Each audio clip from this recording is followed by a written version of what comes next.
రోహిత్ వేముల కేసును క్లోజ్ చేసిన హైకోర్టు. కుల వివక్షకు ఆధారాలు లేవన్న పోలీసుల రిపోర్టుతో నిర్ణయం. ఎస్సీఏలో భగ్గుమన్న విద్యార్థి సంఘాలు రీఓపెన్ చేయాలని హైకోర్టును కోరుతామని చెప్పి డీజీపీ ప్రకటన చేసిండు.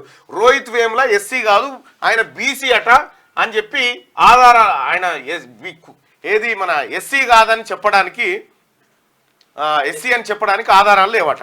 అందుకోసం హైకోర్టు ఆయన కేసు క్లోజ్ చేసిందట. అయితే విషయం ఏంటంటే ఎస్సో బీసో కానీ ఎవరైనా కుల వివక్ష కదా.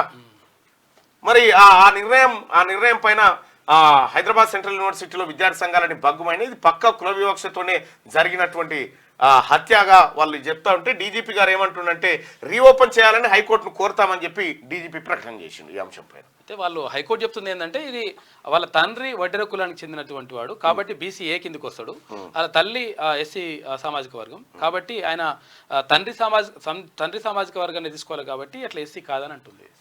అంతే కదా. అంటే విషయం ఏంటంటే సహజంగా అది విషయం ఏదైనా కానీ మనకు అయితే ఎట్లా ఉంటదంటే దీంట్లో చట్టం ఎట్లుంటదంటే ఇది భార్యాభర్తలు వేరు వేరు కులాలకు సంబంధించినటువంటి వాళ్ళు ఉంటారు. పెళ్లి చేసుకుంటే దేని ప్రకారం ఏం జరుగుతుంది అంటే ఒకసారి నేను వివరిస్తాను. ఎందుకంటే నాది కూడా ఇంటర్ క్యాస్ట్ మ్యారేజ్ కాబట్టి అంటే నాకు తెలిసినటువంటి విషయాన్ని నేను చెప్తా. ఇక్కడ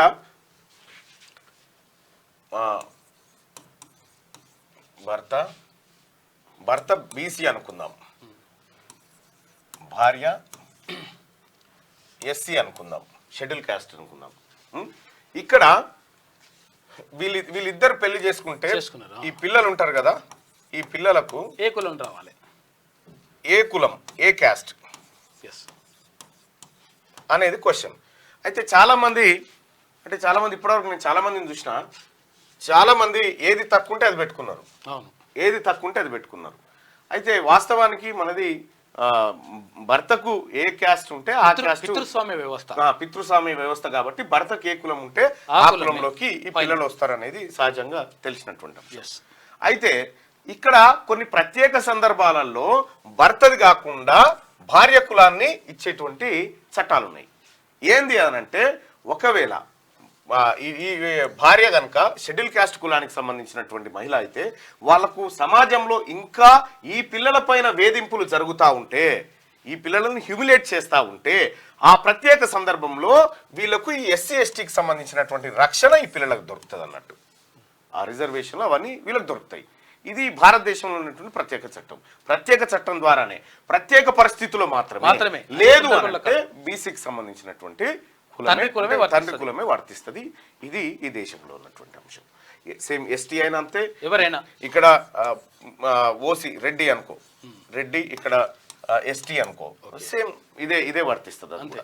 ఒకవేళ ఇతను మాత్రం మరి ఆమెను చేసుకున్నందుకు ఈయన రెడ్డి పోయి ఎస్టీ అవుతాడంటే కాడు. ఈమె క్యాస్ట్ ఈమెకు ఉంటుంది, ఈమె క్యాస్ట్ ఈమెకు ఉంటుంది. మళ్ళీ వీళ్ళ క్యాస్ట్ కూడా మారాయి. ఇప్పుడు రెడ్డి చేసుకున్నంత మాత్రమే రెడ్డి కాదు, ఆయన రెడ్డి అది ఎస్టీ చేసుకున్నంత మాత్రమే ఆయన ఎస్టీ కాదు. ఇప్పుడు ఒకసారి చూస్తే మనకు మన వివేక్ వెంకటస్వామి సార్ ఉన్నాడు. వివేక్ సార్ ఏమో షెడ్యూల్ క్యాస్ట్ కి సంబంధించినటువంటి సామాజిక వర్గం, మేడం ఏమో బ్రాహ్మణ సామాజిక వర్గానికి సంబంధించినటువంటి వ్యక్తి. అయితే ఇప్పుడు వీళ్ళిద్దరికి అంటే ఈ పిల్లలు ఎవరైతే ఉన్నారో వీళ్ళకి ఎస్సీ సామాజిక వర్గమే వస్తుంది, తండ్రిది వస్తుంది. తండ్రిది వచ్చింది కాబట్టి ఇక్కడ ఏమైందంటే అందుకే గడ్డం వంశీకృష్ణ ఇప్పుడు పెద్దపల్లిలో రిజర్వ్డ్ కాన్స్టిట్యున్సీలో ఎంపీగా పోటీ చేస్తా ఉంది. ఇది ఉన్న వ్యవహారం. అయితే ఇక్కడ జరిగింది ఏంటంటే తండ్రి వడ్డెర కులానికి సంబంధించినటువంటి వ్యక్తి కాబట్టి అది తండ్రి బీసీఏలోకి వస్తాడు కాబట్టి ఆయనకు ఎస్సీ వర్తించదు అనేది చెప్పారు. అయితే ఈ సందర్భంలో ఇతనికి ఎస్సీ వర్తిస్తుంది. ఎందుకు వర్తిస్తుంది అంటే వాళ్ళిద్దరు విడిపోయారు, ఒక దగ్గర లేరు తల్లిదండ్రులు. ఎట్లున్నా కూడా ఈ వివక్షకు గురైంది కాబట్టి ఇతనికి ఎస్సీ వర్తిస్తుంది.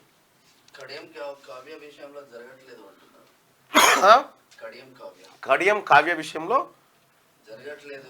ఈ కోణంలో